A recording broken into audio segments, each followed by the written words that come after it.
What's going on, everybody? What's going on? Welcome to yet another episode of Opinionated with yours truly. I am Resla.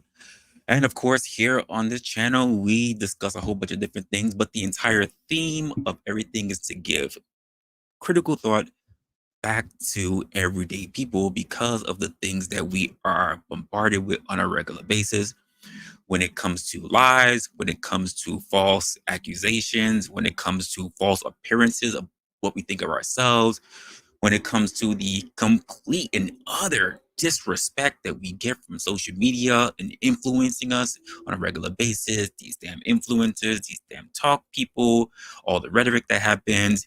And the idea is that the true challenge is when you're espouting your opinions, are they really yours? Or are they the things that you just keep hearing about so often? And that's where we're always here to this challenge to make sure that it's always authentically your thoughts. Of course, I am your guy, Wrestler. And before we really get into cooking, I want to acknowledge people that's already shown up. All right, all right. What's good? Of course, Trash Media was already in here showing love. Look at that. Uncle Tom is up in here. That's what I'm talking about. That's what I'm talking about. And of course, as we just do these things, people will just be coming in and we'll go about everything that's going on. I hope you guys can understand and appreciate the fact that I just needed to really try to get this topic off my chest because this is something I've been dealing with for a long time. Um, in spite of all the recent uh, crisis that's been taking place in New York City, but this is something that's been happening across the nation. And I wanted to give a little bit more context of it based on what my sort of research is in the time frame that we have being with one another. And I've been playing around with a whole bunch of stuff too. So when you guys pay attention, just do me a favor and just give me a little bit of pat on the back. I kind of rush to do these things. So for instance, now when I want you guys to get a little bit more about what am I doing, all the ways that you can reach me. You got all that. You got Twitter. You got, of course, my YouTube where I'm at. Now you can be able to reach me straight up on my email so people won't have to ask me, hey, how do I actually find you? Now you have proper ways of actually reaching out to me. So when these things pop up, be sure that you can actually do that. If you don't want to reach me on a lot of different social media mediums, you also have a way that you can reach out to me via email, which of course is Wrestler Opinionated. But let's get a little bit into the subject of what's going on today. And of course, the subject is about the fact that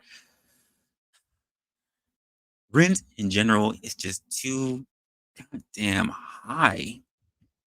Let's get this a little closer. It's too high. It's too high, folks. We all know it's too high. But a lot of us are not grossly into following up on all the things that are really understanding the reason as to why it's so high in the first place. Some people just look at it as city limits. Some people just look at it because of inflation, because people are asking for the minimum wage to go up. But you might be surprised that it's make it a little bit more secure than you actually realize. Now, I know there are some people that do recognize this, but we have to also acknowledge the fact that not everybody is so savvy as you are. And before we really dive deep into what exactly are some of the issues that we're having, especially in major cities, but also the issues that we have when it comes to people making a particular income, and then why we're actually having an issue when it comes to, you know what? I got some questions for you. I got some questions you could be able to see it right now. Okay, no, maybe you're not able to see it right now. Of course, look, struggle streaming already. Struggle. All right, so I can't show you that. All right, so I know I've written some things down, so I can be able to say something to you. Okay, so the first question that really comes up for our segment is going to be: do you know the cause of the rising housing? Most people, like I said, they pick up all kind of different stuff, but there are people across the board in multiple cities across the country that's still suffering, and I kind of want to get into it a little bit with you. So let's do us a favor. We're gonna go jumping right into article section here. And this is something that I wanted to cover, right? So my first article is just really looking at what actual Americans are really suffering with today. And I won't get too deep in the article. Once I'm done with the streaming or anything, I'm definitely going to link whatever materials I'm showing today in the actual description box, so you guys could feel free to go through a whole bunch of stuff yourself. As you guys know, once the video ends or once the live stream ends, I do stick around to see how you guys are commenting or to touch up on some things, or to try to edit the live stream so that it's more palatable for other people who comes in later on. Not everybody wants to sit through the intro or whatever. So, that's just my little love to y'all. But here we're going to be talking about basically the salaries of people and just what it takes to be comfortable living in some of the most prominent cities here in the nation, right? And I thought this was really interesting because when we hear about major cities, we mainly hear about California, Chicago, maybe Detroit. But I think about places like, I think about Arizona. I think, of course, New York. I think of DC. I think of of course, Chicago. Guys, I already just mentioned that. But let's just get into it. So here, it's already emphasizing that to live comfortably as a single person, look what that already says. You'd have to be making a medium income, especially if you're living in these city areas.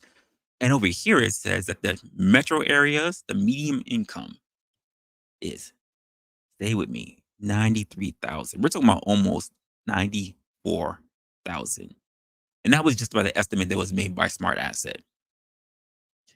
It's still ridiculous. Now, they're also looking at all of this in the grand scheme of people who are going to be able to save money as well as spend a little bit money on themselves. So the way that they have the budget out is the 50-30-20 plan, which means that 50% of your earnings are already taken from you, whether it's rent, whether it's going out to your bills, whatever. 30% is the stuff that you get to, spend a little bit on the things that you get to spend your things on. You get to travel, you get to have a little bit of fun, you get to hang out with your friends and your family. But that 20% is supposed to get budgeted away for your savings. And some people have a different plan. We're not talking about this is the grand scheme of the plan or anything. But these are generally the most basic things that people should be looking at if they wish to be able to save for retirement for the future. And as I was looking through the numbers, I just said, oh my gosh, there's no way we have to be able to go through this. So, of course, you can see grand old New York is sitting at numero uno. And this is what they're saying as a single person. We're not even talking about families, just a single person, what they would need to be earning in order to be living, quote unquote, comfortably. Look at that. $138,570 for a single person in order to live comfortably. And as you can see, the list just goes down. It goes all the way down to dear old 25. Even Arizona is seeing six figures. And what does this say for the state of a lot of people? Because as we notice that we're getting into the new generations coming up, we're also seeing a big decline in the birth rates. And because of just how high rate the actual metropolitan areas are, a lot of people are moving out of those cities, which means that in order to live in a city in a very congested area, you would say it's not family suitable, even though a lot of people happen to work in these cities. So what exactly are we planning on doing about it? And I had some questions that was going in my mind when it comes to that. I just had to really get down to it because I'm very big on basically people needing to have a place to live. I really, really am. I don't, it's just ridiculous to me that we have all of this land and we're not utilizing it in the ways that we should. And we end up going to areas. No, no, no, no. They'll be coming to your neck of the woods. Don't you worry about it. Because when they all leave, they're all going to be looking for a place of comfort. Which means that when people in the north who are so used to harsher weathers and harsher cold, they're not going to think about wanting to live the remainder of their lives in cold weather. So that means they all start moving south, and you already know that. So yes, they will definitely be moving down to Florida. They will definitely be going to Texas. They they will even go to Oklahoma. they will go to the southern districts because, quite frankly, it's a warmer climate. And on top of that, if you have some of these people that are already have been benefiting from their job, or they have a particular type of job where they're able to work remote, what's the reason stopping them? See, a lot of people are not able to move their jobs because a lot of people's jobs have not become remote as of yet. There may come a time when a lot of people have jobs that are remote. Right now, it is just not the American way when it comes. That's something we may be able to fix for the future. Now that the FTC is basically, well, the FTC is basically taking away the freaking what's that, the compromise clause, basically where you cannot work at a particular, and you can't go up against your competitors if you leave a job. That's basically what it is. All right. You know what? All it takes is the enough people with enough money, and they will live in an area that's really down to earth, quiet. If they are interested in the quiet life, if they make enough money, they're willing to do it because it's better than struggling on the streets. I'll tell you that much. So this is what people are actually having to make on a single person's basis. And I think this is so crazy. I think it really is. And there needs to be something that's done about it. But I digress. What are the reasons that you think that people are actually suffering and having to make that kind of money? Because even the people who are single and they're making this astronomical amount of money, believe it or not, a lot of them are working paycheck to paycheck. As you can already see, 50% of their earnings are already taken from them right off rip. 30, eh, they could do a little bit of stuff, but 20% of it, if they even have the money, is supposed to go to savings. And a lot of people are not having their savings. So the big problem that we notice is that we always hear in these cities, well, the reason why we're not able to do anything is because of zoning restriction. Affordable housing is very different and very difficult because of voting. Sorry, voting. I'm saying voting. Uh, zoning laws and zoning restrictions.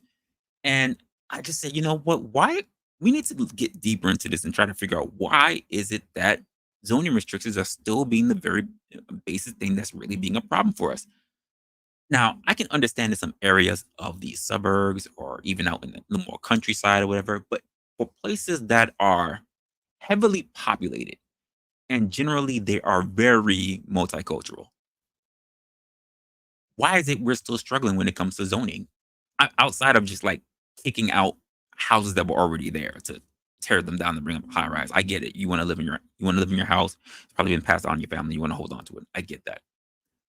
So I wanted to take a little bit of, I want to take a deeper look at it. And then what I saw, some of the things I saw were just a little bit upsetting. I will let you guys see it on your own, of course, when once we're done, and I put that in the actual description. But as you can see here, part of the thing about zoning, and this was actually really, really disgusting, if you ask me. Now, the whole purpose of zoning is that basically zoning restrictions are basically they describe it as it's a use of municipal authorities that basically it gives people their what they it gives people the chance to decide what they want to do with their land, especially if they have enough people investing in that land. So that's how you get a lot of your communities.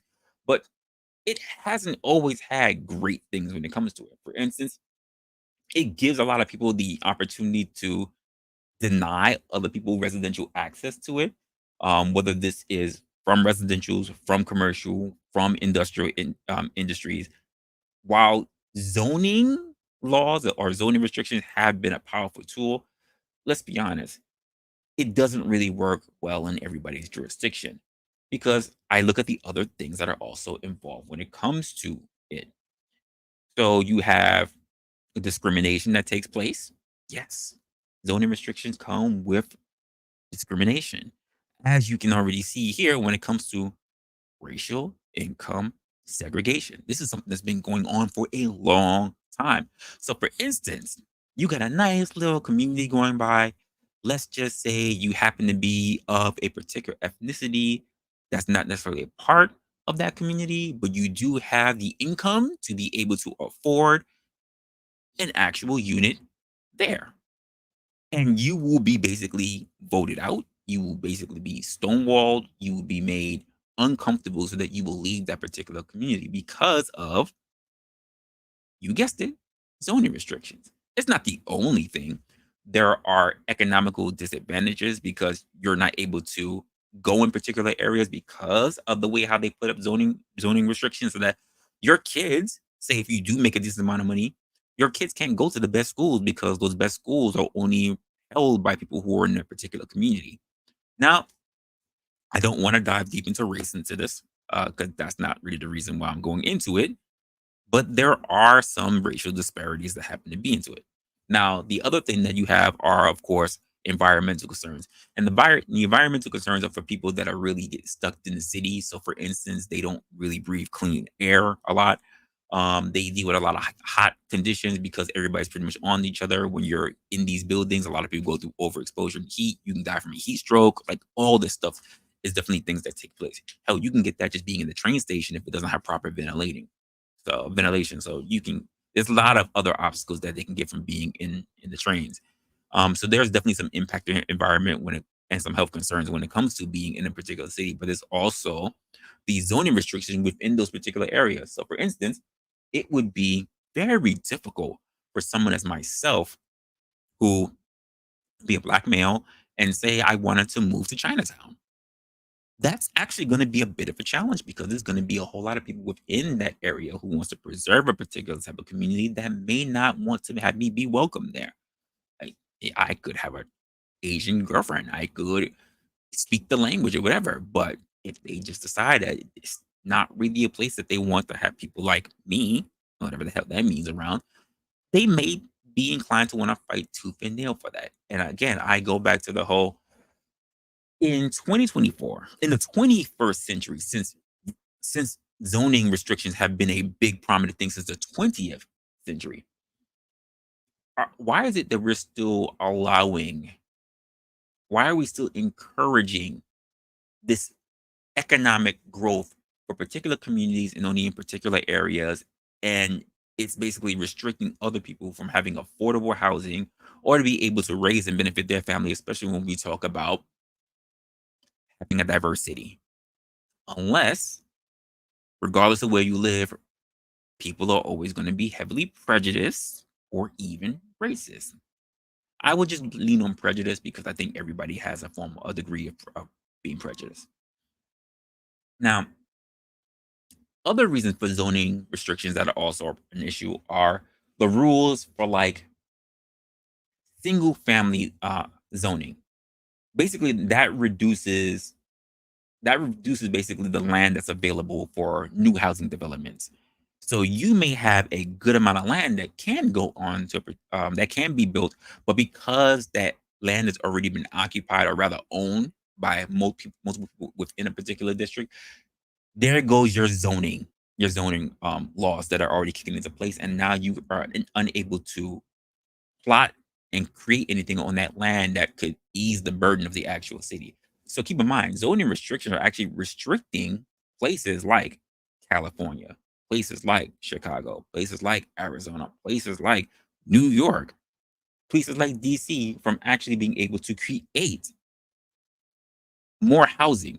Because what made me jump into this whole looking into housing thing was that I noticed that there was a trend that was happening across the the news, across cities. And I have to look into it when I hear something that's a little too much about it because now I gotta wonder if it's a big narrative and I just gotta figure out how to dispel it. But every city says that they're behind on creating housing. Every city says it. How could every city be behind it? Now, people just say they're lazy. Some people just say it costs too much money. People say you can't really build when there's not really any people there. And part of the reasons that it's materials. You don't have quality materials in order to build the places. But then there's other things like, we we we know there's such a thing as a night crew or night shift or whatever.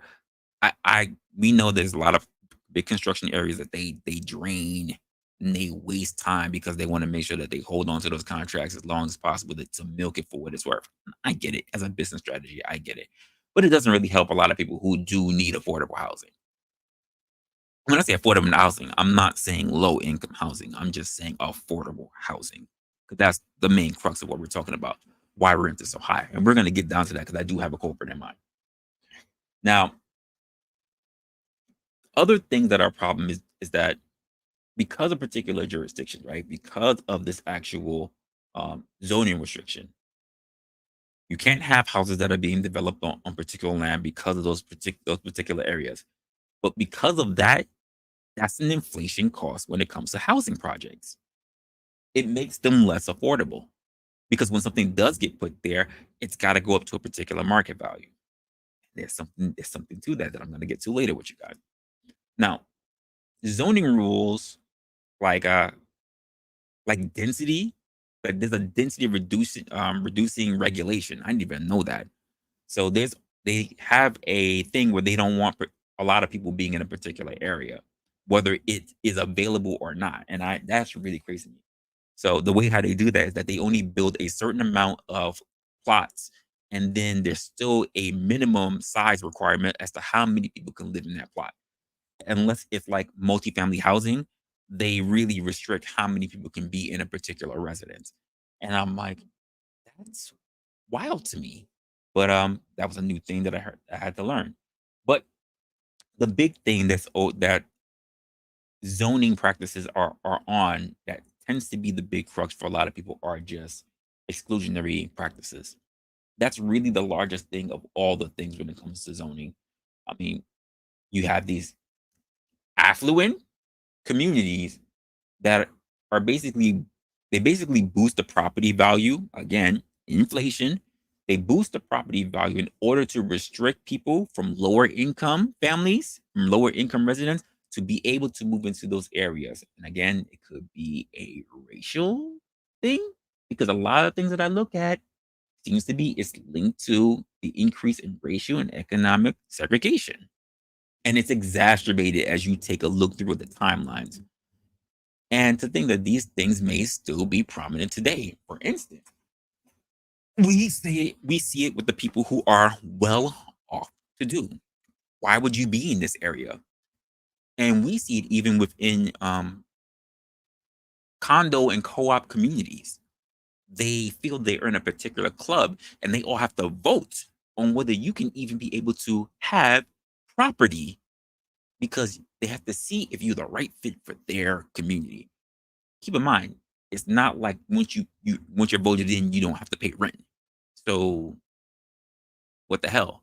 If you have the money, your money should be as good as anyone else's. But yes, you actually will have a committee of people who have to vote you in if you wanted that particular condo in a particular area. And if these people who are well off to do think that you are not the fit for them, keep in mind, it's not like you got to freaking hang out with them anyway. But it is what it is. And it's very interesting to see how these things have basically turned out. Now, another thing that I've noticed was this particular thing here. And this is where you're going to see how everything gets tied into it. Does anyone know? I'll give everybody a little chance to get updated on this, but does anyone know what real page is? Real page yield star. Anyone? Anyone at all?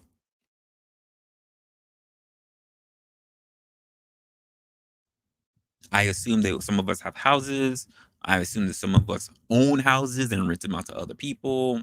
So some of us are landlords or business owners. Some of us just know it because, quite frankly, we rent, so we need to know what the hell we're up against when we're dealing with other people.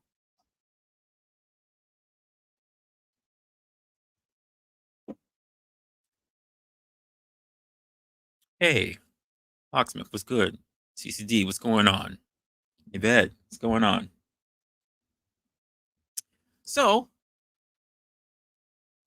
I'll inform you since you don't know. Since you don't know, it's cool. I will inform you.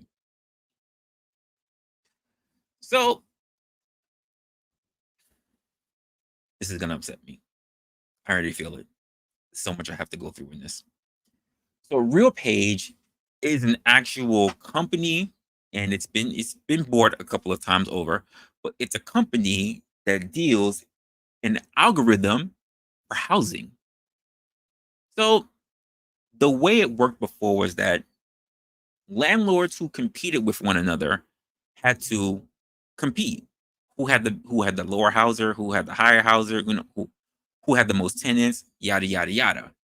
But over time, an algorithm was actually put into place. Not by law, it's just a software from a company that basically the software decides that it wants to put out an estimate of what they believe the value of the house actually is. The house or the apartment, whatever the unit is.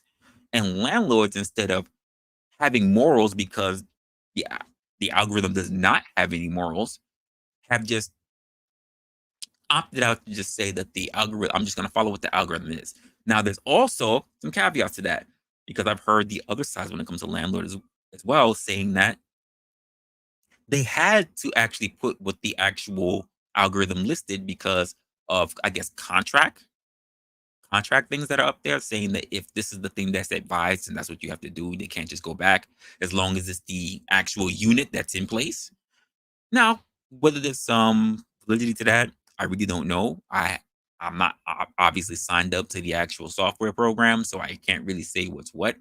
And there are some other things that are going down. So why don't why don't we talk a little bit about some of these things that are going down?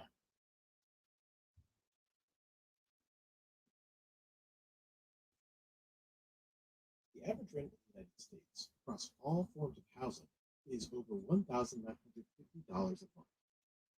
Prices are falling in the West and South, but still rising in the Midwest and Northeast. When we moved here, it was around 4,000. In 2023, it's over $6,700. We're going to get a 20. But could you imagine that? You moved into your area and it was a little over 4,000 a month.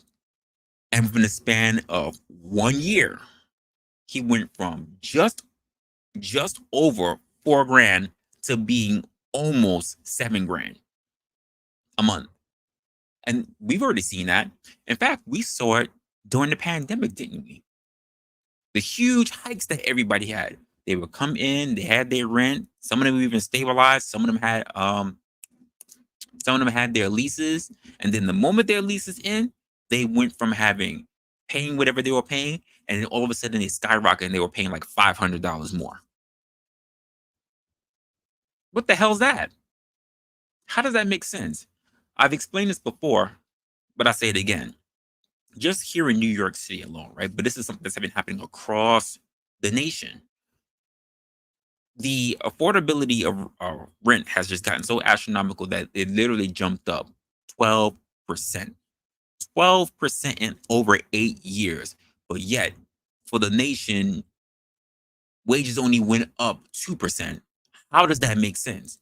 2% to 12%, and it's still rising. It's still rising. People will not be able to afford anything. In fact, people have become homeless because of things like this particular program. Let's get a little bit more into it. 3% increase, which we thought was like an eviction notice. It was an eviction notice. Experts say the U.S. needs to build over 4 million apartment homes by 2035 to keep pace with demand.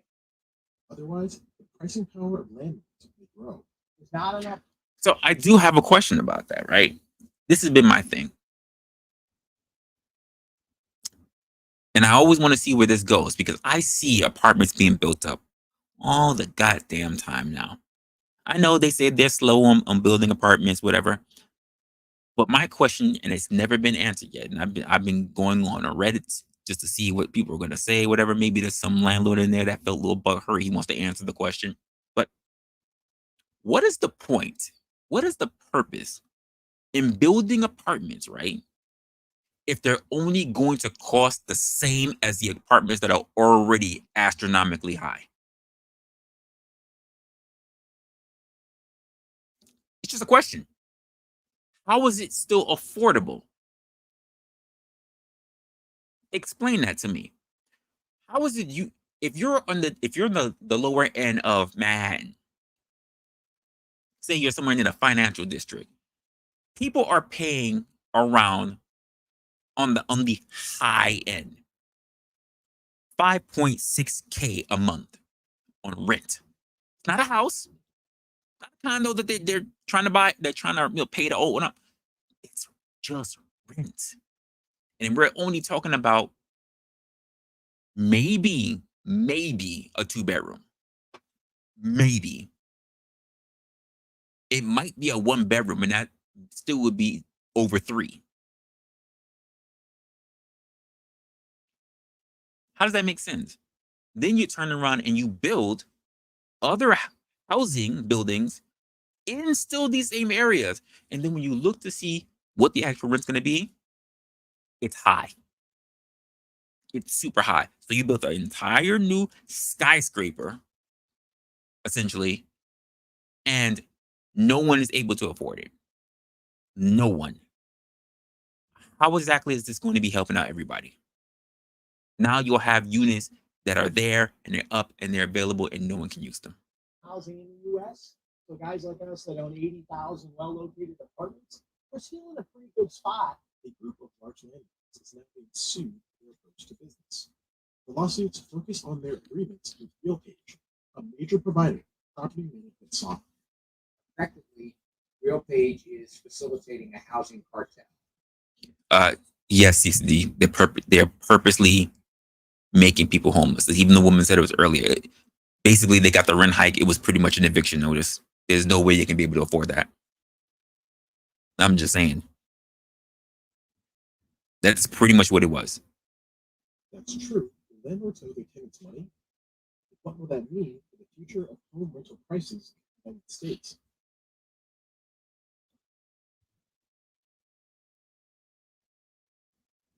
The lawsuit brought by the DC Attorney General covers over 50,000 apartment units in the district, which were allegedly charged inflated rents for years. In the District of Columbia, we're confronting, like many communities, an affordability challenge. Our housing supply doesn't keep up with demand. So as a result, we have ever increasing pressure on pricing. The rents are already high. You sure about that? I'm playing it on my other end. It plays fine. Sure about that? Yeah, it plays fine. Significance for the District of Columbia is anyone else here in the video low? Particularly in large apartment buildings with more than 50. For example, see the portfolio of Zuda. The company and its affiliates allegedly use RealPage recommendations to set prices on 15,000 housing units in the district, according to this company. Landlords like JBG Associates, Bay, Mid-America Apartment Communities, Equity Residential were also named in the complaint, which was filed in November 2023. Talk about the large apartment buildings in our city. The market concentration is north of 50, 60%. And then if you add in that type of market with the total DMV, you have close to an 80 or 90% concentration of units in these named defendants. They are not only providing housing in the District of Columbia, these are national players. For example, Greystar managed over 700,000 units in 2023. 3 of the 14 named defendant landlords filed motions to dismiss the case in January 2024, according to DC Superior Court records. An initial conference for the case is scheduled for May 2024. The defendant landlords declined to comment on pending RealPage litigation. Of course. Why would they comment? It's pending. It's pending. Why would they comment? You think they're gonna throw themselves in hot water? It'd be stupid for them to say anything during a pending investigation, pending litigation. It'd be stupid for them to open their mouths and put themselves in hot water. Absolutely not. Absolutely not. This lawsuit and others focus on the software that's provided by Richardson, Texas-based RealPage. Here we go. RealPage products are used to set prices on roughly 4.5 million housing units in the United States.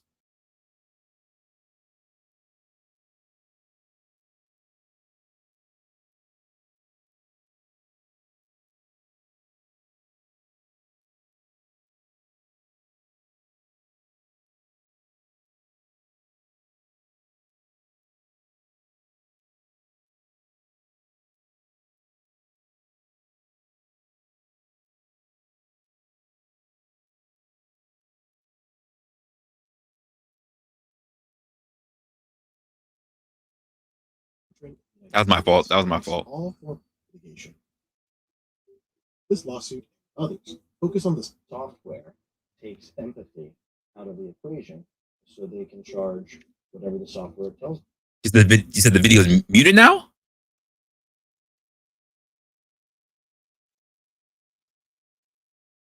to charge. Can you hear it or is it muted? property managers started to price apartment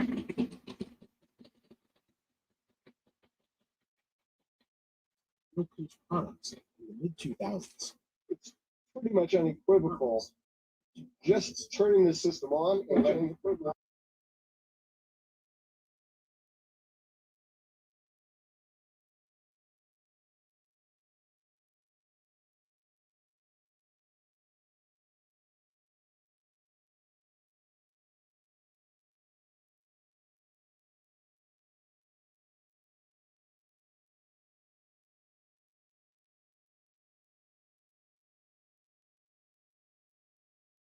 Hold on. I think I know what it is.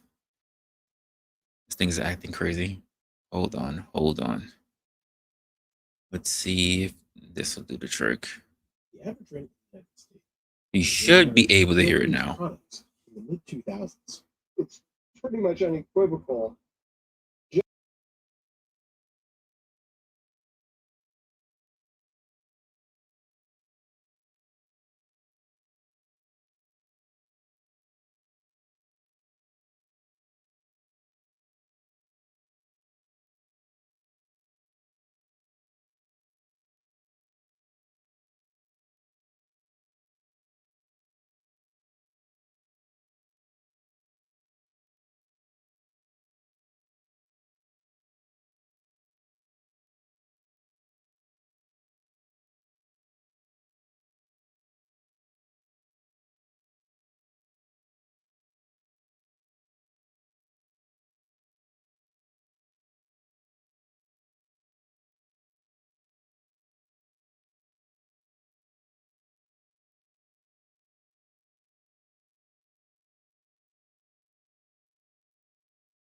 A fixed fee regardless of rent price. A fixed fee. A fixed fee regardless of rent price. Oh, this I was hearing my other side too. A fixed fee. So are these landlords really caring about even getting tenants and having consistent income, or are they just worried about just having a cash flow regardless of whether there's someone in the apartment or not? Is it greed or is it negligence? That's my question.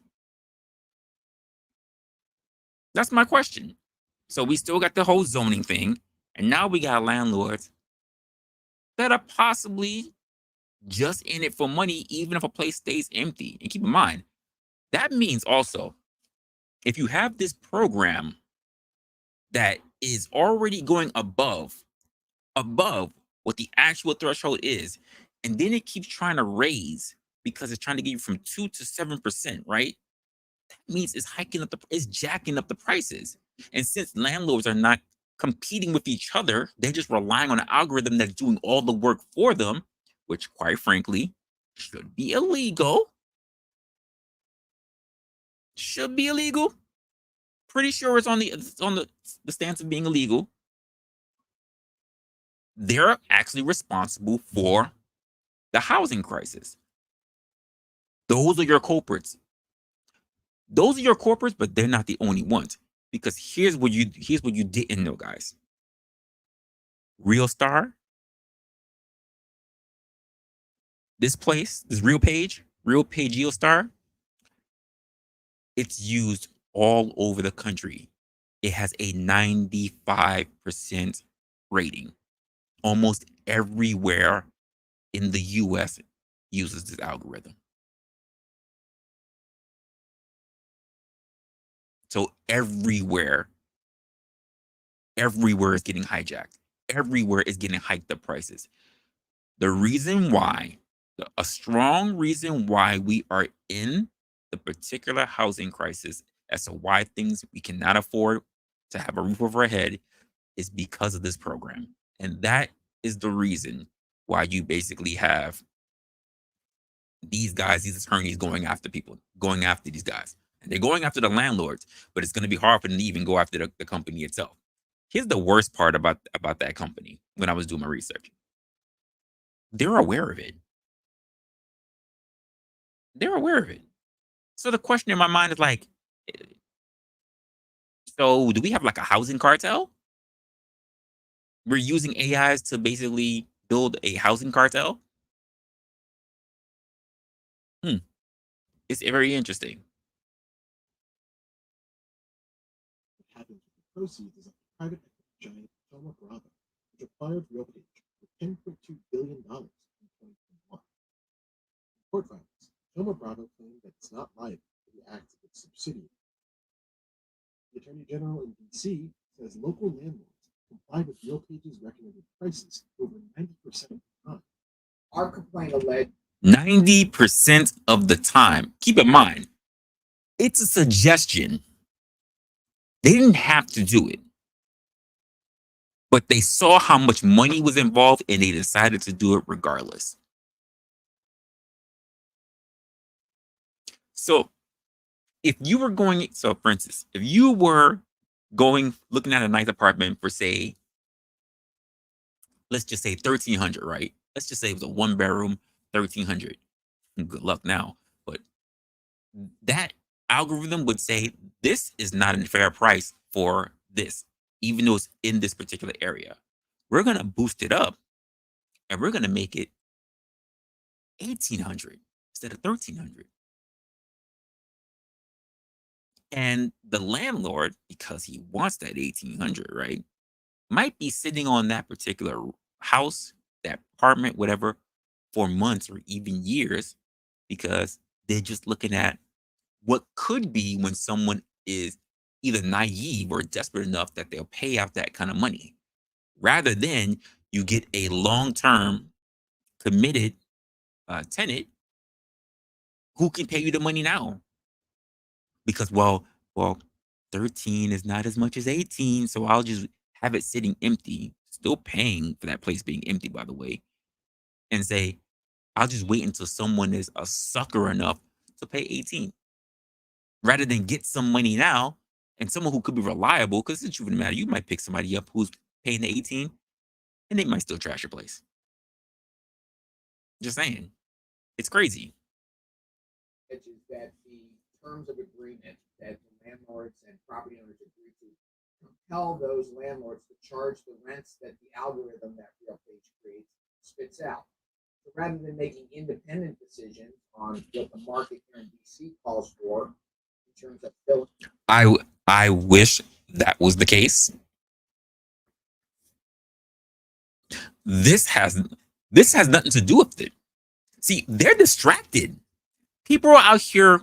Well, this is why I always say, guys, there are people who are working. They have jobs. They have families. They're not single, and they are homeless. But yet, mofos think that marching down the street for Palestine is more important than the fact of them needing a roof over their heads. That their fellow Americans, their fellow countrymen, can't keep a roof over their heads.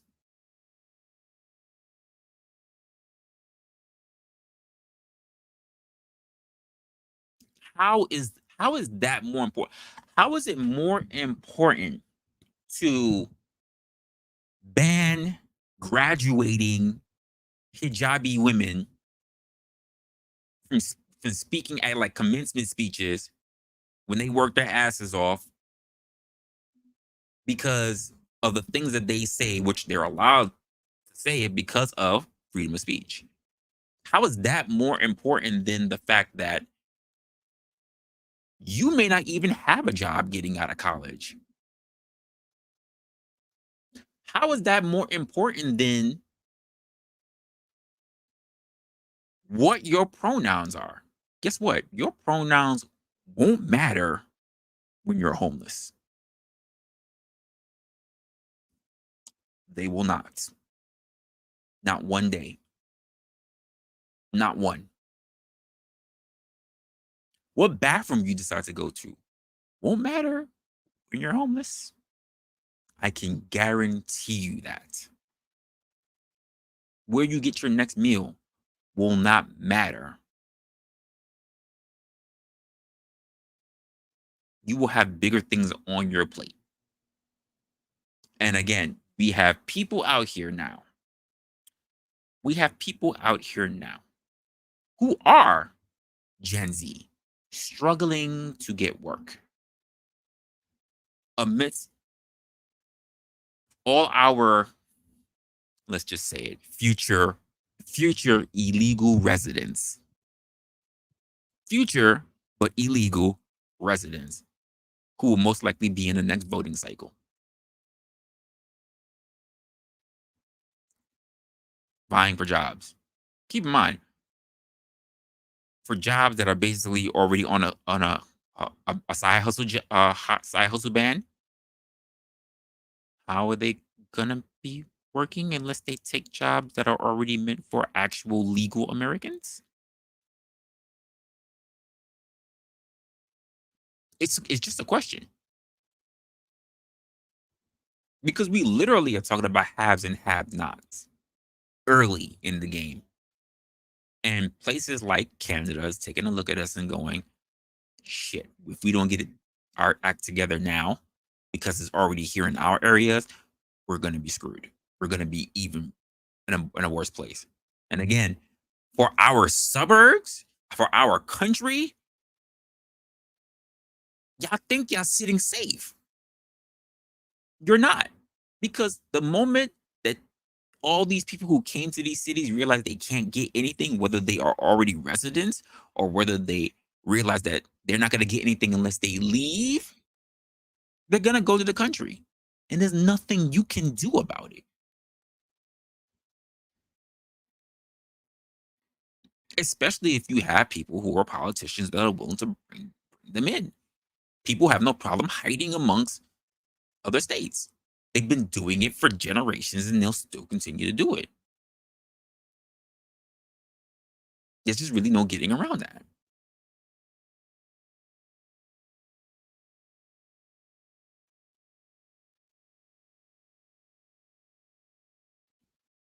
They're going to go. First of all, they're already planning for that. They already plan on not only giving them housing that's already available, but they plan on paying their rent. The government plans on paying the rent for them. Paying the rent. I'm still worried about the fact of now that they're already saying that they're going to be kicking them out, because they don't have permanent housing. Where are they going to go? What are they going to do? Except for become squatters. Honestly, I pay rent. What's stopping me from going to a nice high-rise or condo apartment and just squatting? I mean, if they can get a nice luxury place, I can too, right? Isn't that my right? Isn't that my right to have a condo with a jacuzzi and a swimming pool and all that stuff? Hmm? Oh, my morals? Hmm. That's so? My class? Uh, Apparently they have a lower class than me. So why can't I be pompous? Huh? Why can't I feel entitled and move into these places? Hmm? Hmm? Hmm? Huh? Why not? You think I should have to struggle in my apartment when I can just turn around and just say, "Hey, one day I saw the heating bill and I paid it. I proved that I'm a freaking resident here."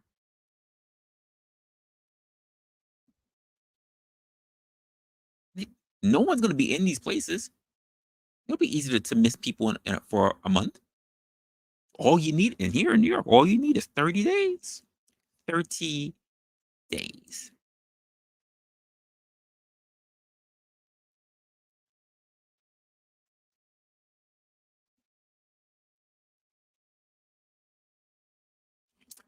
And uh, again, they want to give them free housing. I think it's hilarious that people who are not from here can somehow get the right amount of information to show up and protest on the steps of places that they have no business being in the first place because you shouldn't have a voice. Go get representation, but you don't deserve a voice. Just saying. It's all good. I'm just happy that you showed up. It's all good.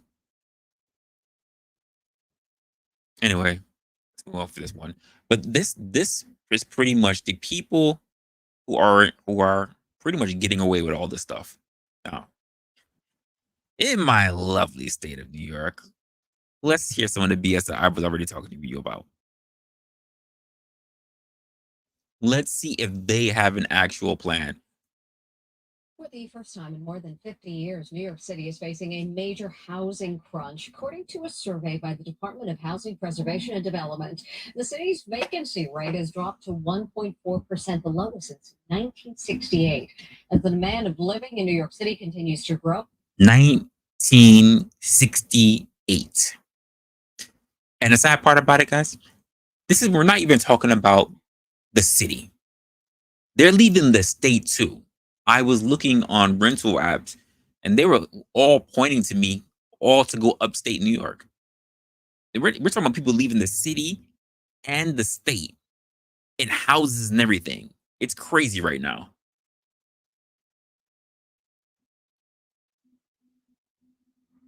Oh, I don't get it. I don't get it every night. I don't live near a campus. I don't live. That's one of my rules. So long as I'm in a relationship, I don't live close to campuses. I'm not trying to pay for girls' school books. So that's I never hear it. I never get to hear that. And I would lose my shit anyway. So no, absolutely not. Well, many residents are being faced with rising rent costs. Joining us now to discuss is Deputy Mayor for Housing, Economic Development, and Workforce, Maria Torres Springer. Welcome. Thank you so much for having me, Mary. So how did the housing shortage in New York City get to this point? Well, as you mentioned, the housing vacancy survey showed that we're really at a historic low in terms of housing supply in this city. 1.4% vacancy rate. That's the lowest in 6 decades. That's a result of decades of underproduction, of zoning rules that are at best. What do you think? What do you think? Outdated and too complicated, at worst exclusionary. But here's the simple truth that is underneath all of these sobering statistics, Mary. We simply have not built enough housing. And that has been true over the course of the last several decades. That's the bad news. The good news is that the solutions are within reach. And that's why this mayor and our Ma'am, you are a liar. You are a bald-faced liar. And let me tell you why you're a bald-faced liar. Not because I just want to call you a liar, but you literally came out your mouth and said that this is a struggle that New York has been dealing with for decades. That means multiple of not just your predecessor, but your boss's predecessor. Multiple decades have been slow on the ball when it comes to creating new housing. Now you're talking about how you're well within reach. How are you well within reach, mind you? Because you gave up buildings, literally big buildings, to house migrants. Your police force is down and low. You need to replenish police officers, and it's not a job that people want to do now. So how? Retail and businesses are closing down because why? They're being stolen from, or they cannot afford to even keep the rents. So they're packing up shop. Big places like Target and Walmart, they're not trying to deal with this either because they're getting hit left, right, and center. Now you're talking about giving up apartments, possibly to people who don't deserve it, and paying for their rent. You've already given them shelter.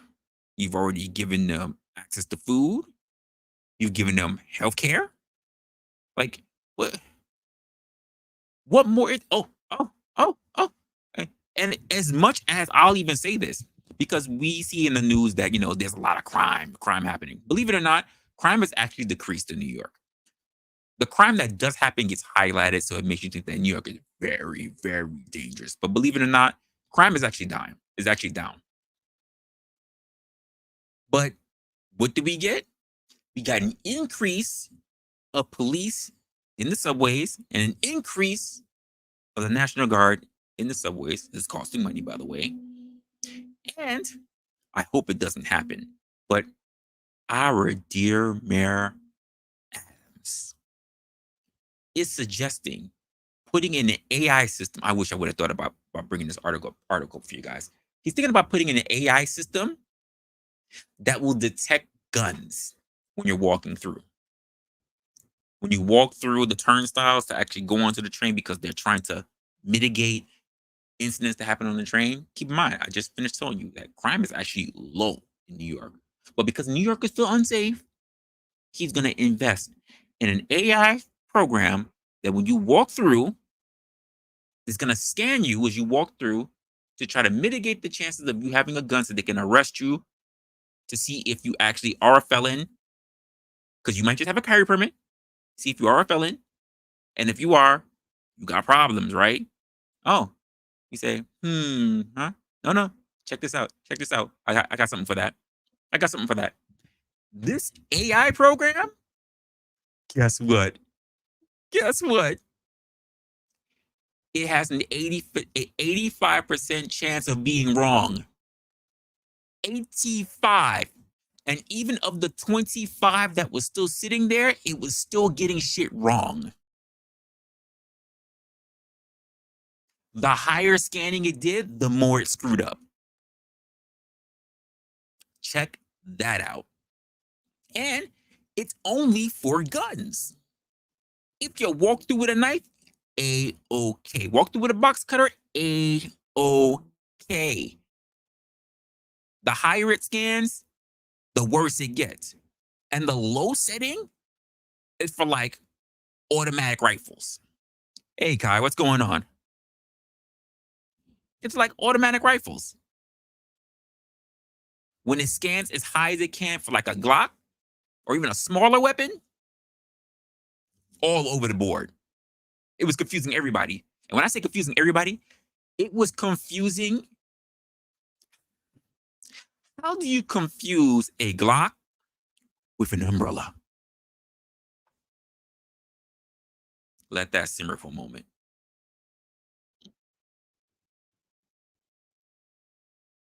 An umbrella. And yet, to install this system, right? This system would get set up because believe it or not, this system already exists in Disney World. It already exists at Disney World. They enter Disney World, and they don't really get any problems. Not only would you need the system, right? You have to pay for the system, but it works on a subscription fee. You would have to pay for a subscription fee just to use the program. And you need to pay for someone to operate the program for every station that you decide to implement this thing at. We're talking about millions of dollars. To set it up is not a problem. We're talking about the installation and the person to be there to actually oversee it. It would take millions. But now you have the deputy director over here talking about we're making strides. We're really close to doing it now. But just admitting that previous predecessors have been not able to get the job done, but you believe that you will. Ma'am, I was born during the day, not yesterday. Let's continue. administration has been so focused on our moonshot goal of 500,000 new homes over the course of the next decade. But we need help from our partners in Albany and the federal government in order to really make a dent in this housing crisis that has been affecting too many New Yorkers. And who is being impacted most by this lack of affordable housing? Well, the truth is, Mary, New Yorkers across the spectrum. Here's the reality. When the demand outpaces the supply of housing in this city, all renters lose. They experience high rents, displacement, potentially even harassment. Displacement, aka homelessness. Displacement, aka I need to get out of here because it's not working out for me here anymore. She believes that New Yorkers are leaving because, there's just not enough housing. If you are poor, where are you going? Where are you going? If you are so poor that you can't do anything but get a bus ticket and have nothing else going on, where are you going? Even depending on how far you want to go, your bus ticket might cost a lot. You may be able to get as far as Philly, cheap on a China bus. Oh, sorry. All those buses have been bought up by the MTA as well. Nothing is sacred anymore. So they're about to hike up the goddamn prices for that too. Because that's also another monopoly. So if you make it out as far as Philly, because you can't really get much further out to that, where are you going in Philly? Please don't say Kensington. Please don't. Do not do it. If you are a resident, please don't go out. You got to find a way to kick out those who don't belong here out. Do not run. Stand and vote. Do your thing. Fight. Do what you got to do.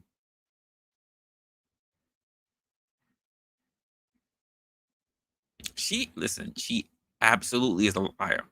And it's not hard to figure it out. It's not. She says one thing and then out the other says something, and then she stands right there with the mayor on camera talking about these are the things that then talk about New York is not as bad as it is, but you always have something new that you have to tackle because bullshit keeps happening. Which one is it? And then I have to hear, well, just let the liberals, let the migrants, and let everybody just be in the liberals' houses. They can't afford anything either. They're homeless as well. They're roommating as well. With all the plethora of apartments around, they're roommating. They can't afford to live anywhere else. And it's absolutely insane right now.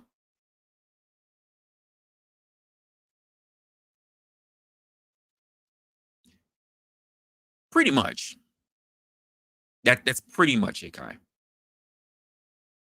But it's just sad. Like, you should have been here early when I was talking about some of the housing stuff, and that's what we're still going through. But like, we can already see what the culprit is, which is why we can already know why housing is so expensive. The question is, will our housing authorities say, we had enough, we need to pull back from the states?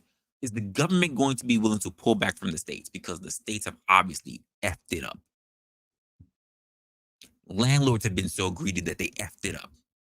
The reason why people are homeless, the reason why people cannot afford to be in places, the reason why people have a problem moving around, the reason why people cannot afford to move into new other areas, or even, I remember the old days where people were, listen, when I say old days, I mean like a good 15, 20 years ago, where if you made enough money in New York, you know what you can do? You knew where your retirement was going to be because you literally had enough money to have your house built. You had enough, you were making enough money, you saved up enough in your pot that you could have your house built, detailed floor plans in a whole new state. There were people who were like, I'm here in New York. When I freaking retire, I already built my house in the Carolinas. I already know where I'm going to be at. You can't do that anymore. You can't. But yet you want to tell me that housing is here? Oh no, we got more. We're gonna see how much housing is here. We got more.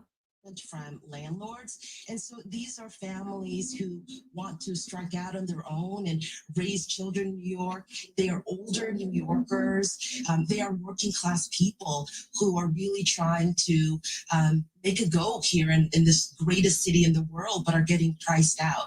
And so what that means for us is that how do you get priced out in the greatest city on the globe?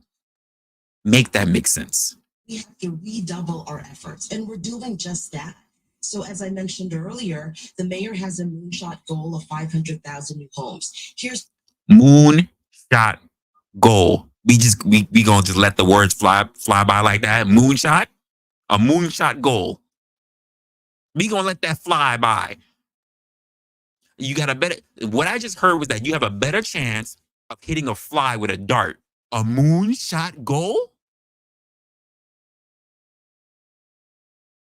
Ma'am, words matter. I'm paying attention.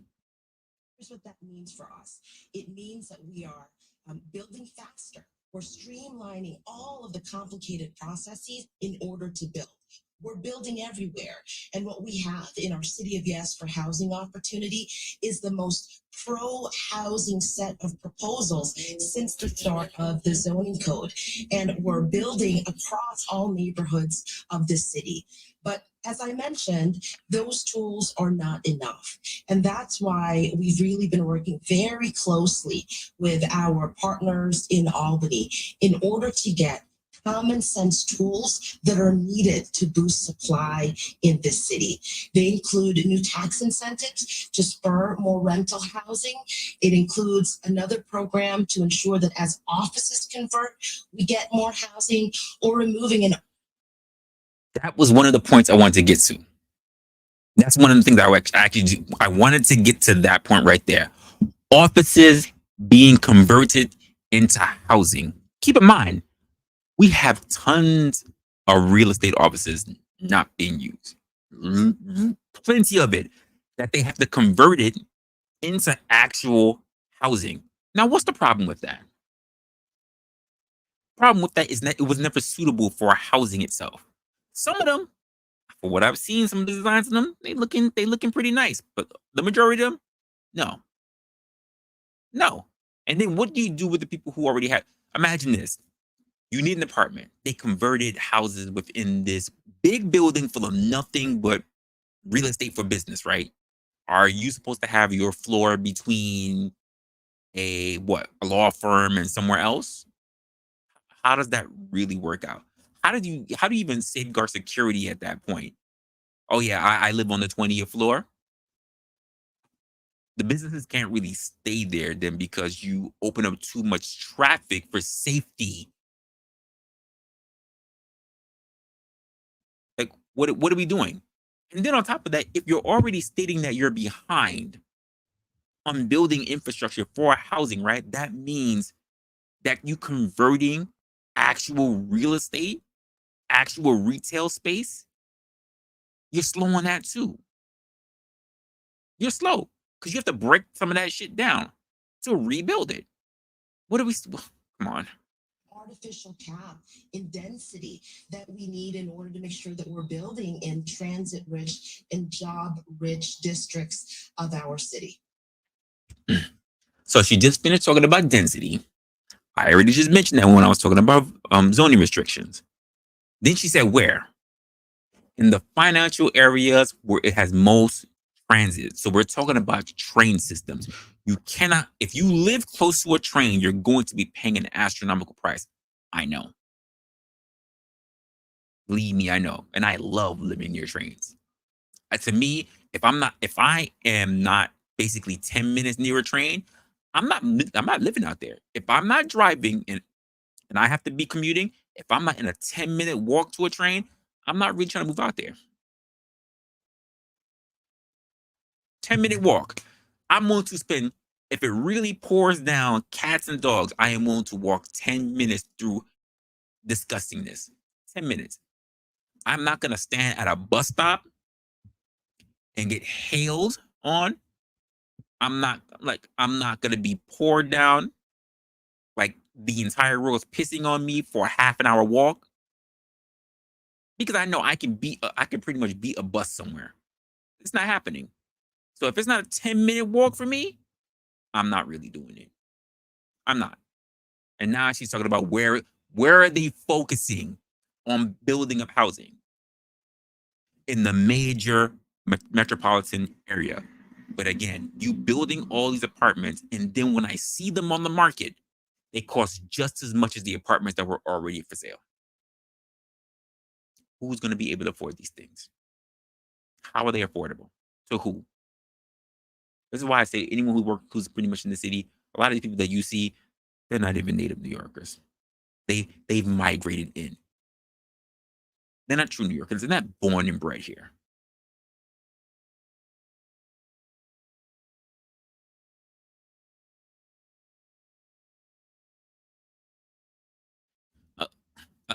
Again, then they might as well just change the entire fabric, the entire name of New York. The city that never sleeps will be the city that never stops taking on bullshit. When everybody who's basically going to be in the city is someone who's not natively born there at all. Everything's going to drop. And the sad part about it is that we say, well, we just let the market take care of everything. And then when New York drops and they all move, you can move back in. Who here has ever gone through economic deflation? Anyone? Anyone here? Anyone? I haven't seen it. When a bag of chips go up, they stay up. They don't come down. When milk goes up, they don't come down. That's it. There's no going back. So where would you be going back to? At this point, you would be a tourist. You would go back to visit, but you know that you cannot move there. Plain and simple. And then you'll have people like Miss Maria pretty much tell you that it's possible. We're going to be bringing up all this stuff after decades of failures. With a moonshot from our mayor, we're going to have these things built up. And any bet this plan is probably in the next 10, 15 years. According to city data, nearly all low-income New Yorkers are rent burdened. What is at stake here if rental prices continue to rise? Hey, almost all middle class New Yorkers are rent burdened. The average middle class person is making around 60 to 73,000. If they want to find themselves just be able to do something a little extra, they have to be making around 93, almost 94,000. But the expectancy for a single person to be comfortable in New York City, and just New York City alone, I showed the list earlier, you'd have to be making basically 130,000 to say you're comfortable. When we already know that people who are making six figures, the 110s, the 120s, they're still talking about living paycheck to paycheck. Crazy. Nice. It's crazy. Well, there is so much at stake. The statistics show that 86% of households that make less than $25,000, they are severely rent burdened. What that means is they pay more than 50% of their rent, of their income in rent. And so what's at stake is not just the well-being of those families. And by the way, those are predominantly Black and Brown New Yorkers, but it's really the well-being of our city and our economy. Now, the roots and the cause of our housing crisis, they're complex, but as I mentioned earlier, the solution is simple. We need to build more housing, build it in every neighborhood of our city. And our mayor, this administration, we're pulling out all the stops in order to do that. But we continue to need the support and the partnership of lawmakers in Albany and the federal government. But New Yorkers, they believe that, they say that. In the Siena poll that was just released, 80% of New Yorkers, Mary, said that affordable housing and the cost of living in this city are the number one or the number two issue that the governor and the state legislature must take up this session. And so we're ready. We're ready here in the city. The government, I could tell you the governor, I've heard enough. I can tell you the governor doesn't care. She's too busy trying to take care of her child initiative program. She doesn't care. And she's actually part of the reason why we have such a big monopoly on stuff like that, because she's part of the reason why we have all this craziness when it comes to NYPD and all this craziness when it comes to the MTA as well. So I'm not trying to hear anything from her. This last video I have is pretty much speaking on the idea of how so many cities across the country are trying to convert basically real estate into actual living spaces, because quite frankly, everybody has fallen back. Many American offices are sitting in. New numbers showing 94 million square feet of empty office space in Manhattan. That is an all-time record. Huge investors like Blackstone and Brookfield are staring down defaults in their office portfolios. Meanwhile, finding an affordable apartment can feel impossible, which has mayors talking. We have a great opportunity to change the mix DC in the downtown. Make it easier to convert unused office space to housing. So the thing about office to apartment conversions is it sounds like a great idea. Nobody's going to the office. We need more housing supply. Why not just turn all the office buildings into apartments? Not quite as simple as it sounds. Not every office building makes a great conversion. It's true. Not every conversion should be done. Not every building should be. In some cities, the laws are making conversions difficult.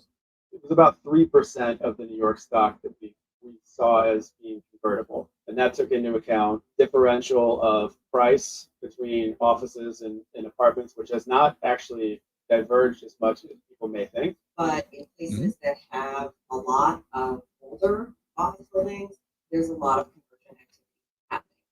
Some big cities are looking at incentives for developers to convert buildings into housing. Nobody does things in the real estate world out of the goodness of their heart. And that's how we got here. That's exactly how we got here. No one ever does anything for the goodness of their heart.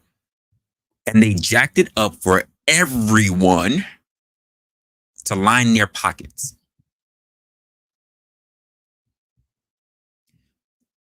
Even for the people who understand places like RealPage, RealPage YieldStar,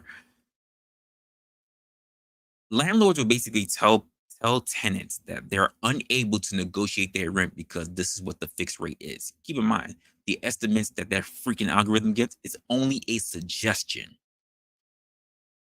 Property owners still make the final decision, but then they will still cop out to it, hiking up rent. And therefore, honestly, I was able to negotiate my rent because I did my freaking due diligence, and I was like, this place has been open for a while. Hey, mind if we knock off this? This is what my suggestion is. Or you can sit around just having other people still just pass by. I see the potential where I was at. And it was easy. Yeah, no problem. But I can say that my landlord is actually a good dude.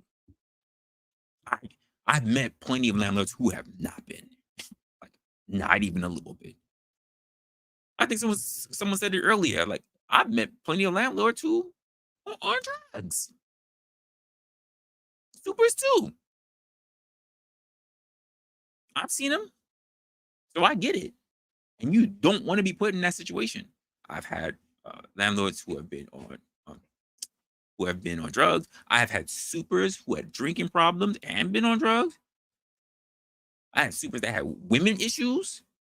Like, I've seen a lot. I've seen a lot when it comes to these people. And it's very rare that I really run across people who are really, like, they're really on it. Like, my landlord, love him to death. Good guy. Absolutely good guy. I think he's really fair. He's got a business, he's got to run like everybody else, but I cannot say that he has not been fair. So if you see somebody, you manage to notice that you got one who's really in it, would rock with them. Rock with them. I'm just saying. Because the alternative, like, listen, I'll say right now. No, you know what? I'm not even gonna say it. I'm not gonna say it. The internet is not safe. I'm not gonna say it. Ways to either require or incentivize these things. I'm not lying. What's stopping cities from converting more offices into apartments? And what challenges do developers face when taking on these massive endeavors?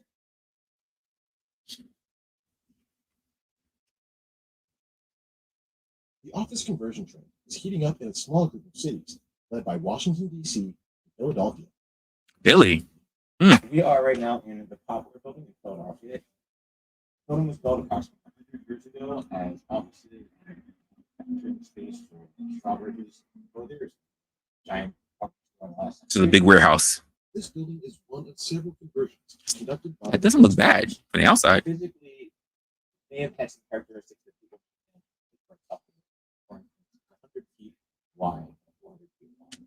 That means lots of dark interior space.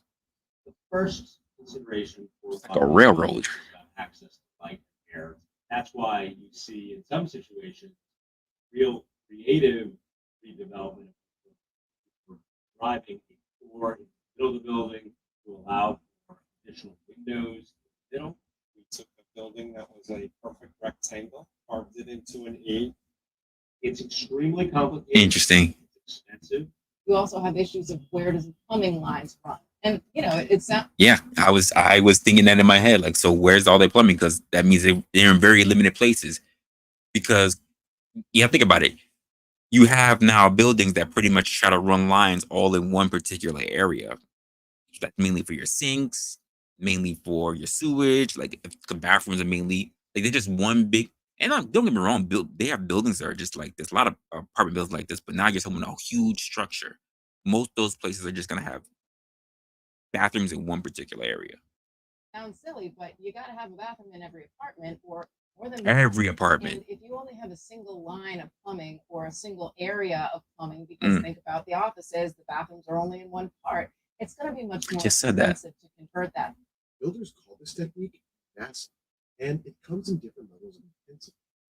The Poplar in Philadelphia received a light touch. We have units that are 50 feet deep as opposed to typical. That's deep. For an apartment, that's a railroad apartment. Borrow light better. Light, make it really attractive house.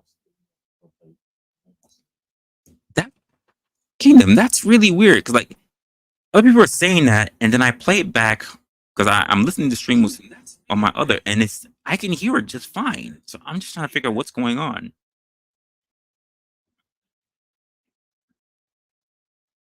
I can hear it on my phone. I can hear it on my laptop. It's playing just fine.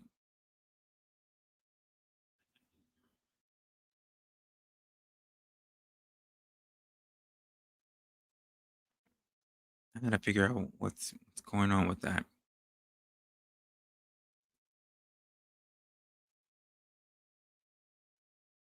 I need to figure out why is it so low. Well, what they're basically saying is that it's just very hard. It's very difficult to carve out these darn apartments because they're all manufactured and they're all set up in a way for businesses itself. Now you're taking something that could have been multiple floors, and let's just say everybody all went to the 6th floor in order to go use the bathroom because that's where they made all the bathroom collection, and now you have to put that in every single unit. And no, you're good, Kingdom. Because listen, I need to hear these. I need to understand what's going on in order for me to try to fix it. But like I said, on my end, it sounds fine. But it's not just about what's happening on my side. If you the guys aren't here, then quite frankly, it's not all that. It's not being that good. We're not having a good stream. So I got to figure out what the hell's going on, and I'll work on that. But the idea is that all of these places, they're not really set up. A lot of these places, like, imagine you have a floor. Maybe they're like big offices where it has nothing but glass. You have to construct wall. Maybe there are pillars that are not supposed to necessarily be there because you need a separate amount of pillars in order to be able to set up a particular structure. But now it was open because the warehouse. Not to mention that warehouse apartments look really good, by the way. If you can do a really good warehouse apartment, I would say go for it. But most people just want to deal with houses. Well, warehouse apartments look freaking phenomenal. But the idea is that a lot of these places, they're meant for big ventilation areas. So now when you start building walls to cut a lot of these areas off, you don't get all the ventilation that you need. And that could choke up a lot of people as well. But one of the things that we're mentioning is that I'm surprised that Philly was actually on that list though, for getting things out there for conversions.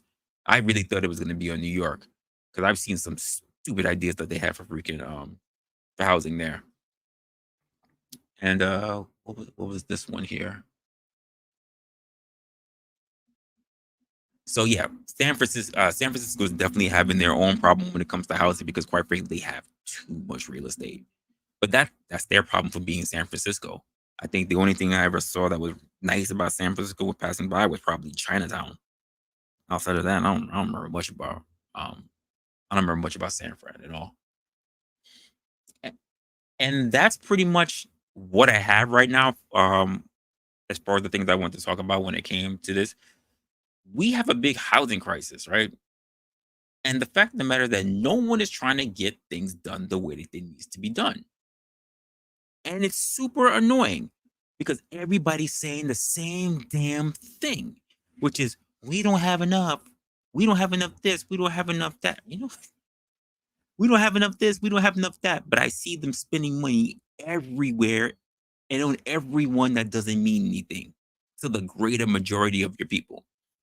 People are focusing on smaller things and not on the bigger issues. Not understanding that if you tackle the bigger issues, the smaller ones can actually start fixing themselves.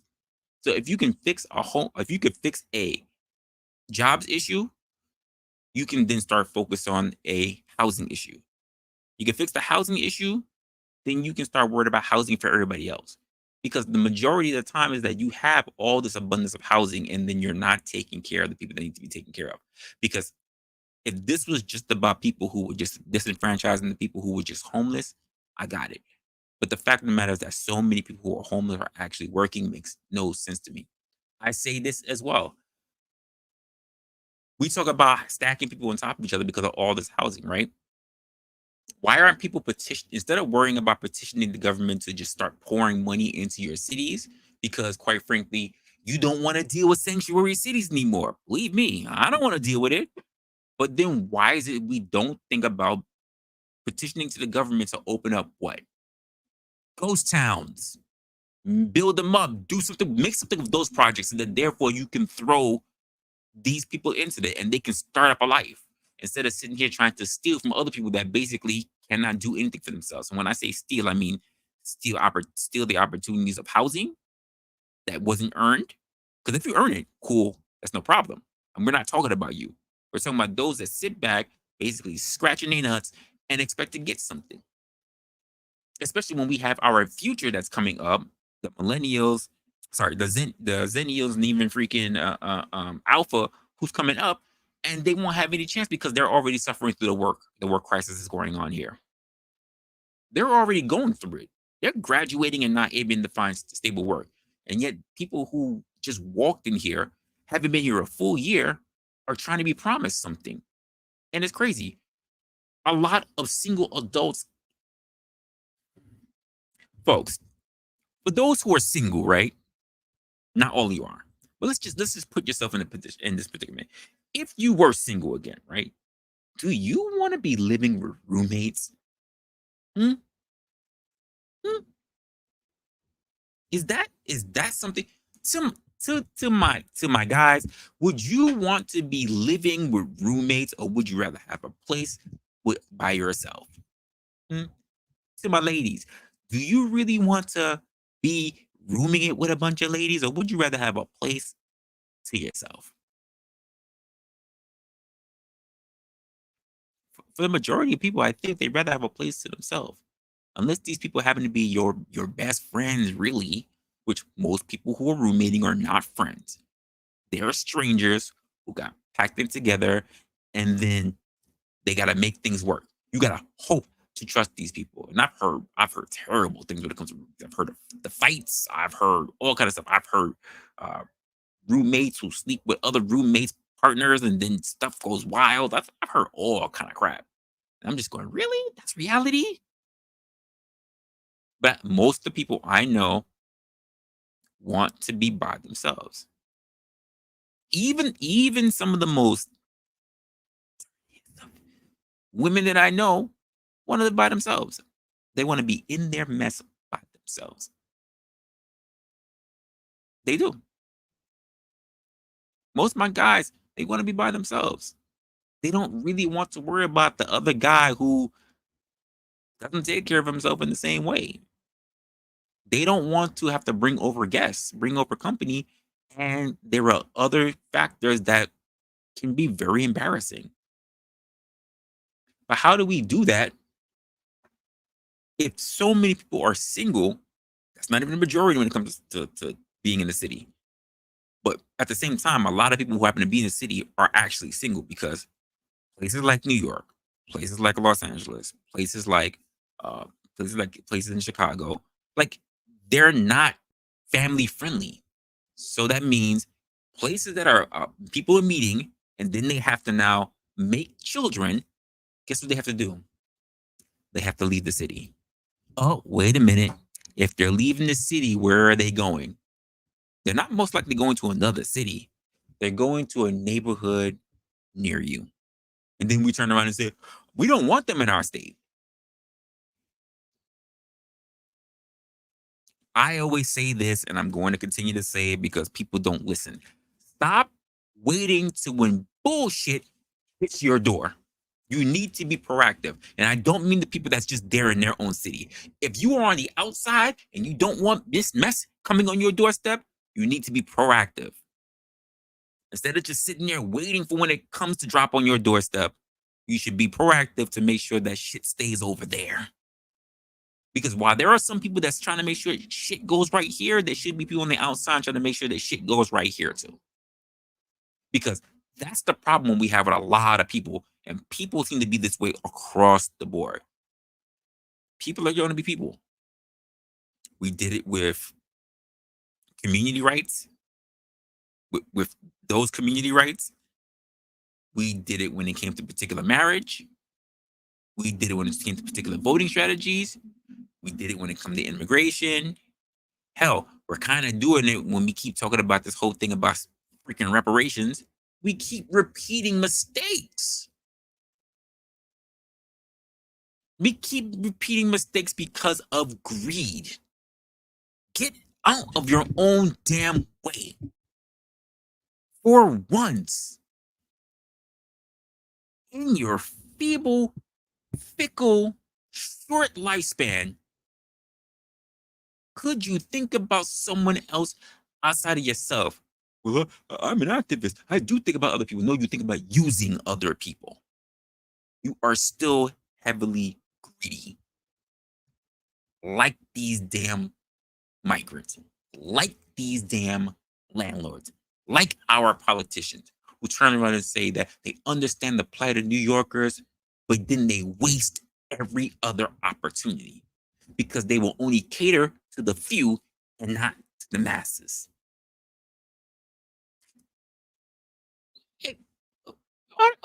Don't a lot of y'all be like in the churches? Don't the politicians be in the churches too? Ain't y'all like Christ-like? Huh? If you cater to the masses, it would be no different between putting up a loaf of fish and giving to the masses, right? Everybody was full.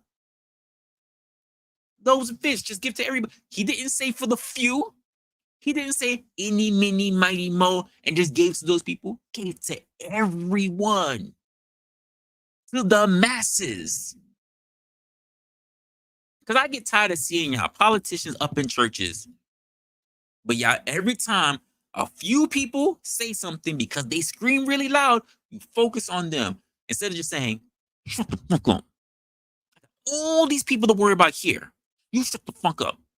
If all your kids are hungry, you're gonna tell me you're only gonna feed the one kid that's screaming. If you got 12 kids in the house, everybody hungry, but the one kid is hemming and hawing the most.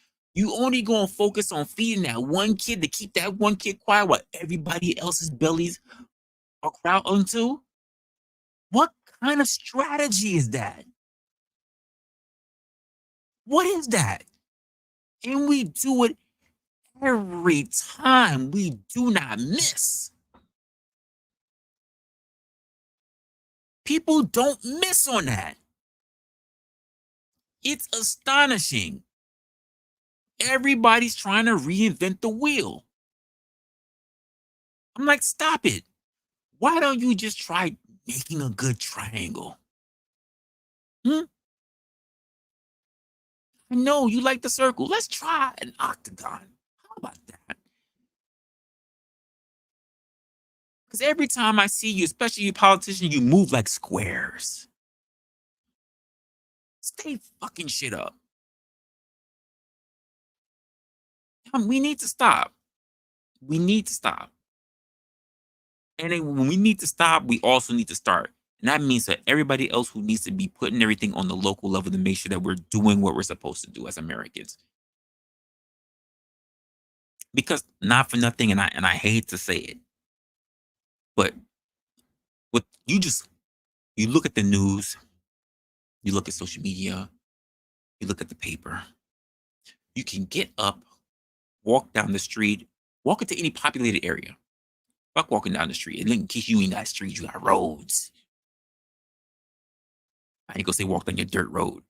Walk to any populated area, stop, get yourself a yoo-hoo, crack it open, hopefully it's cold, take a sip, and just look around you.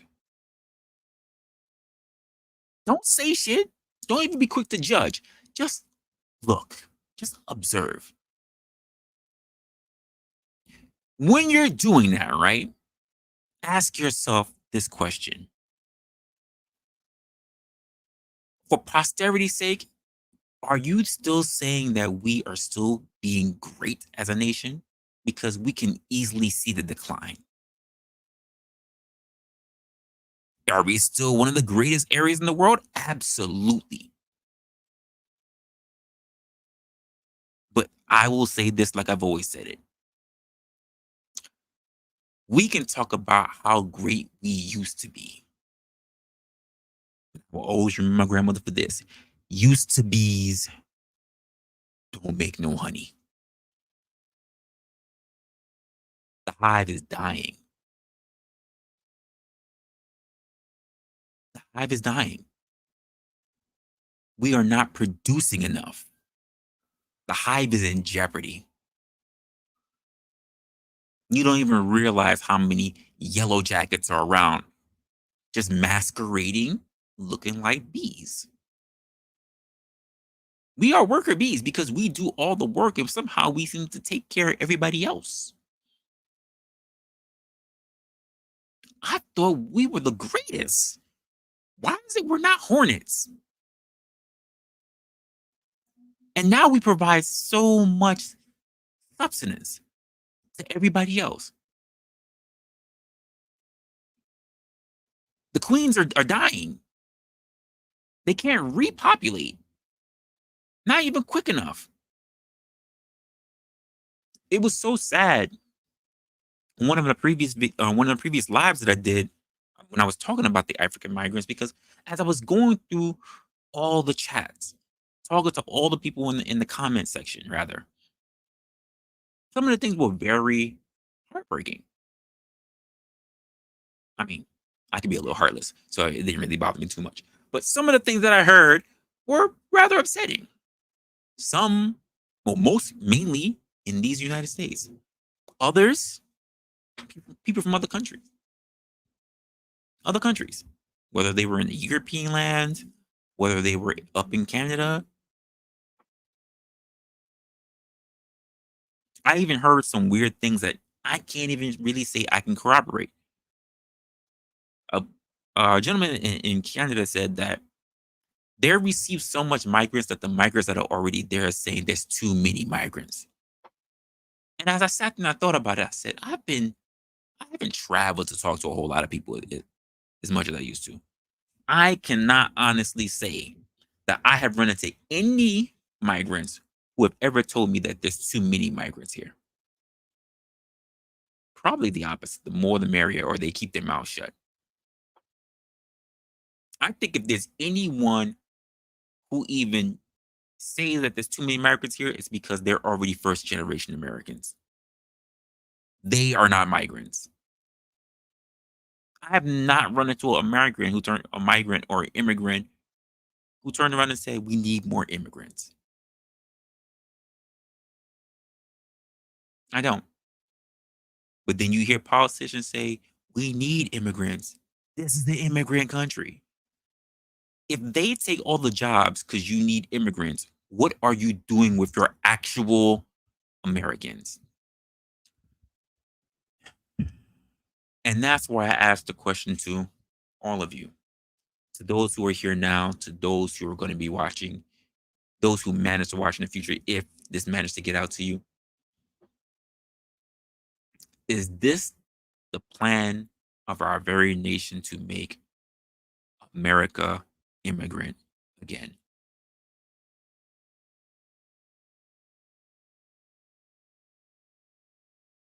Are we not good enough as Americans? Is that what's being said by our government? That Americans born and bred are not good enough? Is that what you're signaling to us?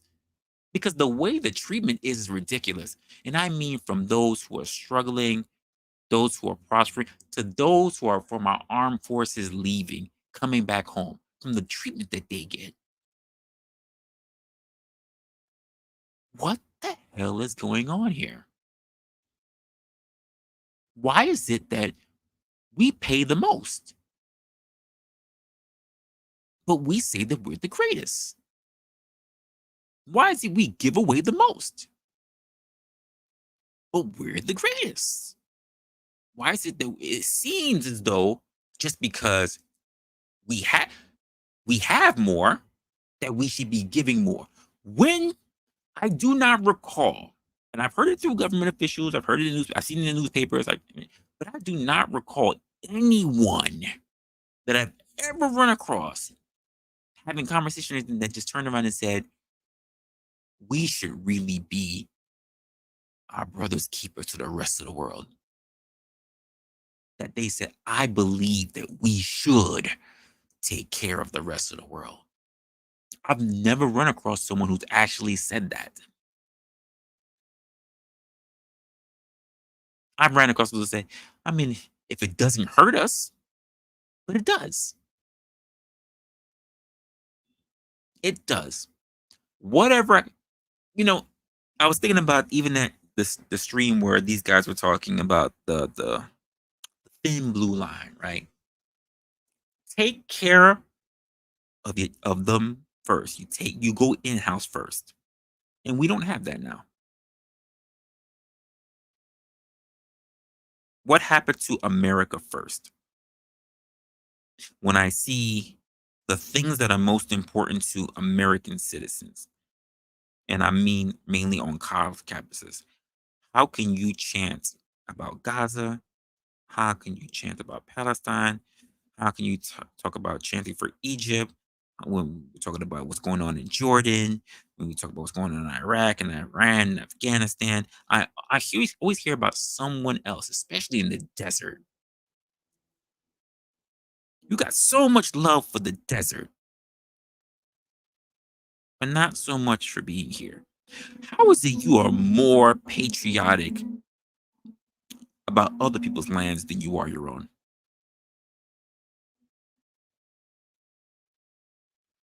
And you call yourself what? An American. I want you to think about that for a moment. Because as far as I know, even if you look at us as being a nation, being a multicultural nation, people always wanted to come here. I always heard, whether it's foreign or domestic. Family first. We may not all be by blood, but as long as you share the fact that you are owned by this country, that means you have a social security card, that you are a citizen. That's family first.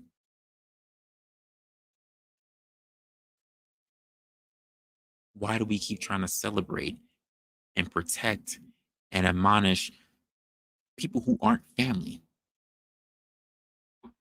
Take care of family first. Wish them the best of luck. Because the saying still rings true. A house divided will not stand. And every year it looks like we're getting worse. Every administration, it seems like we're becoming more divided.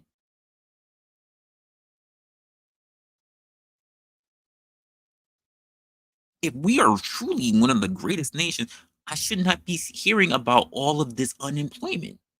I should not be hearing about all of this homelessness. Hell, if we were really as popping as we claim we are, as being the greatest nation, we wouldn't have any problems with migrants coming in talking about they need housing. We would have abundance.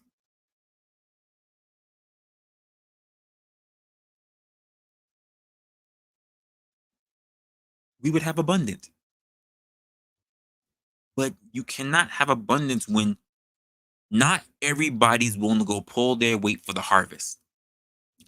People will go hungry unless the entire village pulls up for the harvest. If a few people are working on the harvest, not everybody can pull in all the crops, which means there are a lot of crops out there that's going to wither and die because they cannot be harvested in time. And that's what I see what happens in our country. There are too many people who they don't care about the harvest because they're sitting at the table letting other people come in to feed them. They do no real work. And then they allow strangers who's not even a part of the village come in and also take part in the feast. I thought we feed the village. I thought we take care of the village first. I thought we take care of family first. Instead, look across. When you look across this nation, whether you look at actual people's families, we're more divided than ever. Think about the 20th century, just the 20th. We're in the 21st. Just think about the 20th. Unity was so much better.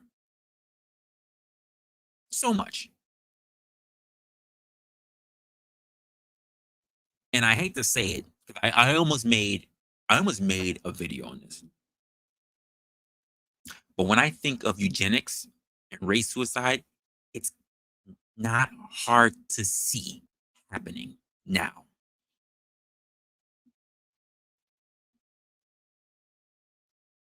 It's not hard to see. If you do some real thinking about it, it's not hard to see. Did you? I'll check it out right now. I'll be having my phone on silent. I don't want to be interrupting the stream. Oh, thank you. Thank you, Kingdom Minded. Kingdom Minded for the $5. As you can tell, I don't really have any graphics or anything. We're still building the plane. I'm doing doing a couple of things to try to get prepared. But thank you very much for that. I appreciate that.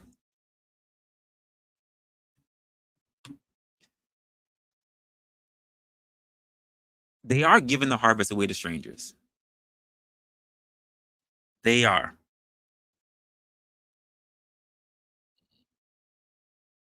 And I just say, what are we doing here? We would offer what we can after the village gets fed. That's the way it's supposed to be. You're supposed to be all right with getting scraps because it was more than what you had coming in, which was nothing. I remember saying this on one of my comments with somebody because they said it was a bit of a miscommunication, which we hashed it out. It was all good. I think he's a really good guy. But the idea that people can come through, right? And imagine this. I want to use the whole migrant thing. Imagine if someone walks into your house, right? They are an uninvited house guest. They may have walked in with somebody else that you know, whatever, but they're an uninvited house guest. Sometimes you get those people that come through and they eat your food, they sleep in your bed, they use your toilet, they eat from your fridge, they sleep in your bed, they even take your cell phone. And then they come to your face and then tell you they don't think that they've been treated well enough. That's what I think when I think of the migrants.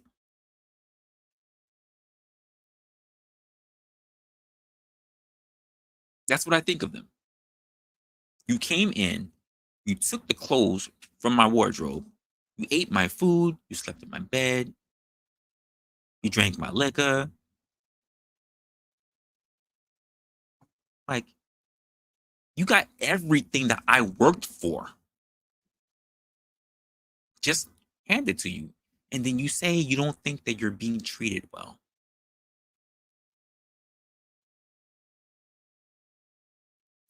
You were in a shelter. And unless this shelter mainly comprised of you being with the same people, it was no different from you looking at other people who were already there prior to you to see how they lived. Or do you believe that only immigrants were in shelters? Maybe. Possible. Won't take it from you. But it was your job to do your due diligence. Because here's the funny part about that for those migrants. A lot of them spoke well enough English. Why weren't you making the most of your situation? Why weren't you building rapport with other Americans? Not those in the shelter system, because they got their hands full. They're not really trying to take care of you. They got their own families they got to worry about for. When you went outside, because you claimed that you were looking for work, why didn't you speak to other Americans to try to secure some information or some gainful employment or something? But no, you stood around the people who were just like you. So you did nothing revolutionary with yourself. You were given an opportunity to be here. You've already been here some months now, and you squandered it. You did not hit the ground running, which is why I have to say that even the immigrants who come here now, you're not built the same. You're not built like the old school immigrants. You're not ready to work. You're not built the same. You're soft. Soft times, right? Soft times. You're not built. And because you're not built properly, you deserve nothing. You don't deserve to sit at my table, quite frankly. You can sit under my table. You can't sit at my table. That's just how I personally feel. Because the people who are already here, the people who I know work, the people who I know take care of their families, the people who I know who already have our values, they are family. And family eats first. Strangers, you lose, you eat last. Because even what you get last is better than what you had prior to showing up at the table. Anyway, guys, that was my sermon. I'm just a little upset about all these people. I didn't really mean to bring them all up again, but they're in my face, and I get them all in the news, and they're still complaining about a whole bunch of different stuff, and it really, really aggravates me. But most of all, I am really upset with the fact that we're not doing right by each other. We're not doing right by each other as Americans. And the first people on my list, ever since this migration with the Africans in particular, the first people on my list that need to get lashes, all those blackity blacks. I said what I said. If any of y'all see my video, come holler at me. I live in the city with y'all too. Come holler at me. Y'all deserve lashes. Because instead of looking out for your own who are already here, already homeless, already have families, you went for those that you can take advantage of. You're not there to really help them. Because by you helping them, you're actually messing up those who really are fighting and clawing to try to do something for themselves, who have families and they're split up because they can't stay in the same shelter. Husbands leaving their wives and their children's basically open for monsters to come after them because they can't stay by to protect them. You're worried about somebody else when the majority of those who actually did show up didn't even come with families. Yeah, I see the numbers. I studied them. Shame on you. And shame on you for exploiting them. And shame on you as someone who came here without a plan. You are the Joker. You don't make plans. Guys, thank you. Thank you for showing up. Thank you for listening to me. I didn't mean to go on a sermon, but they really get me mad. Usually I like to go on my little motivational spiel, but this was not it. This was not it. I want to get some things going on together with you guys. I'm actually trying to see if I could pull the energy from myself and perhaps make a premiere for you guys, because on Saturday, I believe it's next Saturday actually. Next Saturday, I may not be able to do an actual live, so I may have to set something up early for you guys so that you have some content, because I'm going to be in Jamaica and there's no way that after just landing there, I could just turn around and do everything and get with you guys early. I'm too busy trying to figure out what the hell's going on with the land. But I do want to have something in place for you guys as well. By the way, for those who already know, if you want to reach out, you can. There goes my freaking Cash App. And for those who like PayPal, there goes my PayPal as well. So if you're interested, you want to donate, it's fine. Everything counts and everything always goes back to the stream itself, because I just want to make you guys better content. And of course, all the different areas right now, that you can catch me at being at Twitter. I should really just change that to X, but of course, you already know, right here on YouTube. And of course, for those who don't know, I do have an Instagram. I am still working on my Instagram. I still got a lot of my photography stuff from way back when. I haven't posted for a while, but I'm going to start changing things up. And of course, there's my email. So of course, if you have any ideas, you can be able to do that as well. I will, of course, see you guys this Saturday. I'm going to be putting together some content so I can be able to actually talk with you guys a couple of things. I want to start working on some content so that we can actually start doing a little bit more panels. I've been reaching out to people, but man, people's schedules are just all over the board. And then you say something to them and they say, I'm on board. And then they don't really answer you. So I kind of knew this is going to be it. I'm going to be thinking about doing some things behind the scenes, because I think maybe I can just get people in the moment instead of actually just planning something, because people are fickle. People are very fickle. Just saying.